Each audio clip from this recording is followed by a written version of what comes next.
जम्मू सूबे व खास करके कठुआ जिला में पिछले कुछ वक्त के दौरान मिलिटेंसी के वाकयात बढ़े हैं, जिसको लेकर कांग्रेस पार्टी ने तशवीश का इजहार किया है। वह मरकजी हुकूमत व बिलखसूस वजीर दाखिला से ये मुतालबा किया है कि जम्मू सूबा में बढ़ रही मिलिटेंसी के वाकयात पर नजर रखी जाए। इस जिमन में एक प्रेस कॉन्फ्रेंस से बोलते हुए कांग्रेस के सीनियर लीडर, प्रदेश कांग्रेस कमेटी के जनरल सेक्रेटरी व एमएलए राजौरी इफ्तिकार अहमद ने कहा कि 370 को हटाए जाने के साथ साथ दीगर कुछ फैसले लिए जाते वक्त मरकजी हुकूमत ने यह दावा पेश किया था कि जम्मू कश्मीर में मिलिटेंसी का खात्मा होगा, लेकिन ऐसा कोई भी दावा ज़मीनी सतह पर यकीनी होता नजर नहीं आ रहा।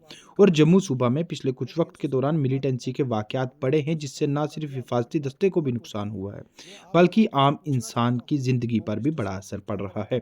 इन्होंने कठुआ में चल रहे इनकाउंटर के साथ साथ कठुआ के बिलावर में पिछले कुछ वक्त में हुई हलाकतों के साथ दीगर कुछ वाकयात का जिक्र किया। एमएलए राजौरी इफ्तिकार अहमद ने मरकजी हुकूमत व बिलखसूस वजीर दाखिला से ये गुजारिश की कि जल्द से जल्द जम्मू सूबे में बढ़ते जा रहे मिलिटेंसी के वाकयात पर नज़रसानी की जाए व इनमें रोकथाम लाई जाए।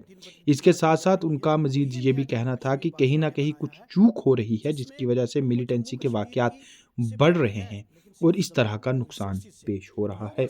ये कठुआ में जो इनकाउंटर हुआ, मैं सबसे पहले जहां वो हमारे शहीद ऑफिसर हैं उनको खराज अकीदत पेश करना चाहता हूं, श्रद्धांजलि देना चाहता हूं।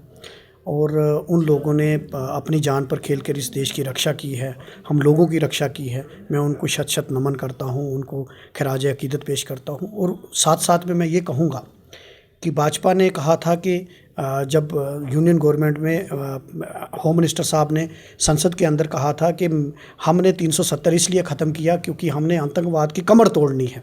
और 370 के बाद वो कहते थे कि हमने 370 ख़त्म कर दिया, अब आतंकवाद की कमर टूट गई है। मैं आपके माध्यम से पूछना चाहता हूँ होम मिनिस्टर साहब से कि अगर आतंकवाद की कमर टूट गई है तो ये जो आतंकी हमले हो रहे हैं, खासकर जम्मू खित्ते में जो एक अमन वाला एरिया था, उसमें ये हर रोज़ आतंकी हमले हो रहे हैं। आप बिलावर की बात करो, आप कठुआ में इनकाउंटर है, बिलावर में 3 नौजवान मासूम लोग मारे गए, कुलगाम में इनोसेंट किलिंग हुई।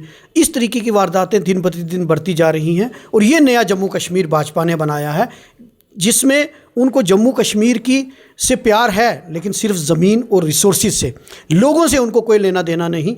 इसीलिए मैं कहूँगा कि ये मुद्दा सियासत करने का मुद्दा नहीं है, लेकिन सवाल ये उठता है कि अगर 370 ख़त्म होने के बाद वो कहते हैं हमने स्टेट से यूटी इसलिए बनाया क्योंकि लॉ एंड ऑर्डर हमारे पास होना चाहिए, क्योंकि राज्य सरकार जो है, स्टेट गवर्नमेंट सॉफ्ट रहती है आतंकवाद को लेकर। आज आपके पास है, आप आतंकवाद की जड़ ख़त्म कीजिए, हम आपके साथ हैं।